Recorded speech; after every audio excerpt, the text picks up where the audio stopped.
round-the-clock marvel of modern medicine, the effort to save the life of Congresswoman Garbriel Giffords, whose brain was pierced by that bullet 2 days ago.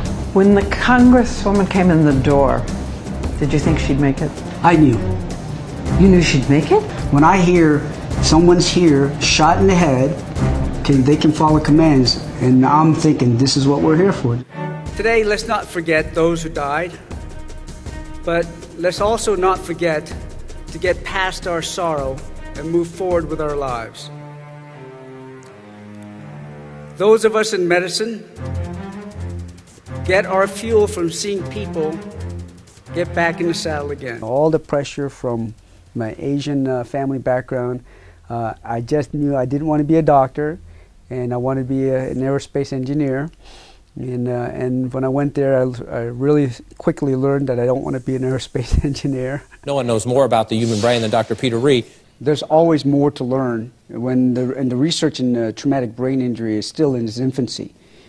I learned how to do mass casualties, obviously, in the military world, and not only in a theoretical basis, but got to practice my trade in a wartime situation. It was just so surreal being out there. And you know, to be actually in the war zone with the things that are going on, with the artillery coming in every single day. You know, we had 18 Marines coming in, and the first 6, all of them had tourniquets up at their thigh. And, long story short, of those 6 guys, we lost 11 legs. You don't think about it again until it's all done, because your mind's just firing, and to me, when I get in that situation, and I think this might be the reason why I want it, and I strive for it, but I don't know if it's the endorphins that kick in or things like that, but I feel like I have clarity, and I just have absolute clarity and control over that chaotic moment. So I didn't go by the textbooks. I read those textbooks, written those textbooks, but when I went out there, I found out that that was completely untrue, and with the speed of things occurring nowadays, they're really we're rewriting all of the way we do mass casualties and triage. For the 95% of us who need to have leadership skills, we need to be leaders of small groups of people around 10, what I call squad size, or platoon, which is 30 people. Sometimes you'll even go to a company size, 100, 150 people.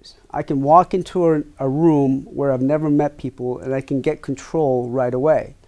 And that has a lot to do with what's called alpha dominance. And for everybody that needs to be in that situation, whether you have it naturally or not, you have to understand what it is and how to get some of those traits. Now, I understand I was on TV a lot at that time period, and so my family would ask me, "Dad, you look like the grouper."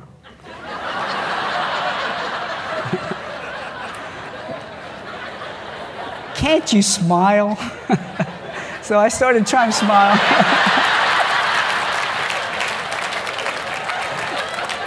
And it's interesting that I started getting emails saying, you seem a little too happy.